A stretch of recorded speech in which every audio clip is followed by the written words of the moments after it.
Optimizing EU funds to get out of the crisis and reshaping the EU's energy policy were the two main issues of the EPP Group Bureau meeting in Krakow. But the new wave of deadly clashes in Kiev, in neighboring Ukraine, changed the agenda. The situation in Ukraine and the possible reactions to the escalation of violence monopolized the first part of the meeting. The meeting started with a 1-minute silence for the victims of violence in Maidan Square in Kiev. Opening the meeting, Jacek Protasiewicz, head of the Polish delegation of the EPP Group and Vice President of the European Parliament, said that this is going to be an exceptional debate and recalled what the EPP Group did in previous years to help Poland enter the European Union. Jan Olbricht, Vice Chairman of the EPP Group responsible for intercultural relations, said that the meeting is taking place in Krakow under a very specific situation. The Prime Ministers who belong to the same group, the President of the Council and of the Commission, who also belong to the EPP family, are all involved in the efforts to find a solution in Ukraine.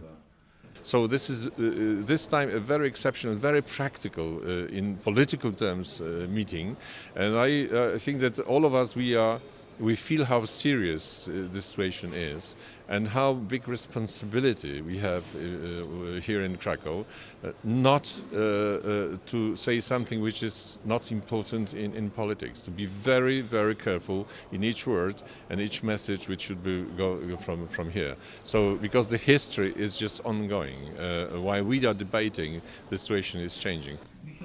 Taking the floor, Ostap Semerak, former member of the Ukrainian parliament and advisor to Arseny Yatsenyuk, leader of the Batkivshina party, said that the situation is changing from minute to minute in Kiev and the peaceful protesters are not using the same methods, weapons, to respond to the violence by the riot police, and he blamed President Yanukovych for the escalation of the situation. The opposition is united and trying to find a peaceful solution. All our statements generally are created by the consensus, and all our position is common and united. Yesterday, the head of Batkivshina faction, Arseny Yatsenyuk, made a statement that we are not supporting those people who wants to use weapon, and we are claiming not to use weapon. But the question is how long we will be able to keep people not to use gun to answer riot police. And the answer on this question is on the side of Yanukovych, and he has to make a decision.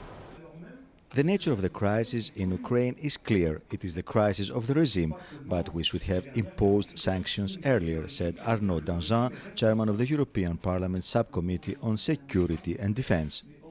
My opinion, it's already too late for sanctions. It should have been done before, because the very nature of the regime, which is a very concentrated one around few people economically and politically, we should have targeted these people much earlier if we wanted to have an effect.